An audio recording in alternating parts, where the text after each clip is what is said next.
Teachers should be appreciated all year round, but May is officially National Teacher Appreciation Month, so we get to send some extra love to some of the most hardworking people we know. And joining us is one of those people who not only is a teacher, an amazing teacher, but is this year's Jackson Magazine's top teacher, Teresa. Congratulations. Thank you so much. Thanks for having me today. Oh, no, I'm glad that you're here. I mean, this is like the busiest time, I feel like, for teachers, for schools, so we're so appreciative that you can take a couple minutes out and we can talk about you, because you never know what, you know, a teacher to be or who's watching this, and that you can continue to inspire people. But you are an English teacher for Western Career Prep High School in the Western School District. We see some of the Panthers. The Go Panthers. Yes. The swag that you brought. So when you found out that you were named Teacher of the Year, how did that make you feel? So the process is quite long, actually. I was nominated in September and had to go through an application process with multiple essay questions that I had to fill out.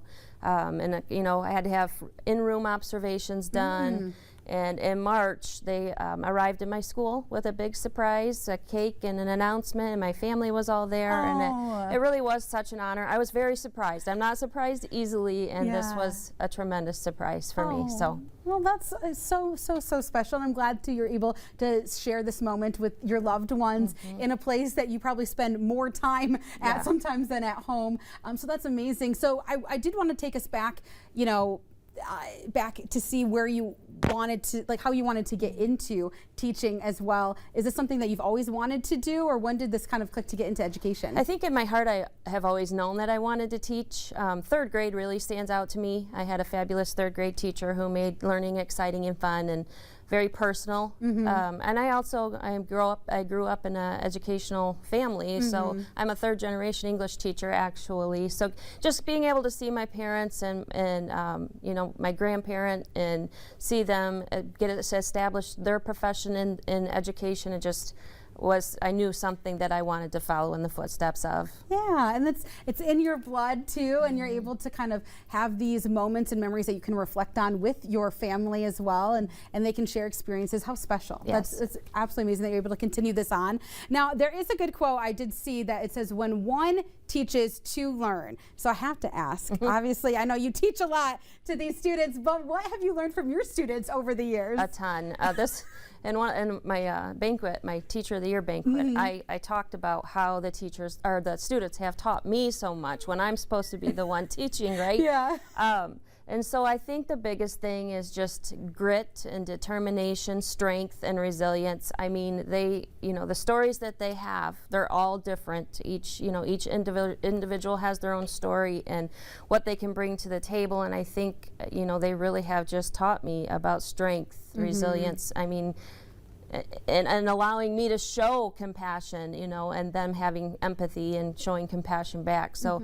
I really have learned a lot from my students over the years. Yeah, that's absolutely amazing that you're able to have kind of this two-way, this street where the learning comes from both ends. So that's absolutely amazing. I do want to, you know, it is Teacher Appreciation Month, and I think people do know, you know, that you guys do put a lot of work in it, but just tell us how much you have to do to prep lessons and do on the weekends or outside of, you know, school time or even during the summer. How much prep goes into it? So at our school, at Western Career Prep, it's an alternative education building, and so we are in charge of establishing a lot of our curriculum. And so being there, thankfully this is my 4th year, so a lot of what I do has been established, but I really had to start from square one with the material that I was going to teach and the benchmarks I wanted them to learn. So the legwork takes a lot of time, and then it's just adjusting depending on, you know, on the students and the groups that you have and the mix of people and how you alter the things that you're going to teach. But I know this is my 25th year. In my first years of teaching, it was all consuming. I taught elementary for 10 years, middle school for 12 years, and now I'm at the high school level, so I know, you know, how much time and effort it takes at each of those grade levels. Yeah, and so on that note, real quickly, what advice do you have for aspiring teachers that are watching this right now, or, you know, wanting to go into this field, because it is challenging? Yeah, we desperately need people who are are getting called into this profession. And I know I've said in a previous interview, you know, if you are getting that calling, don't ignore that calling. It's there for a reason, right? And so follow that passion if you have it in your heart, because it's going to make all the difference in the world with the generation we're trying to bring up and you know, get out there to become amazing people and hardworking people. Just follow your heart. If you feel it, don't ignore it. Chase Don't ignore it. Yes. Chase it. Awesome. Well, thanks so much, and congratulations again to you.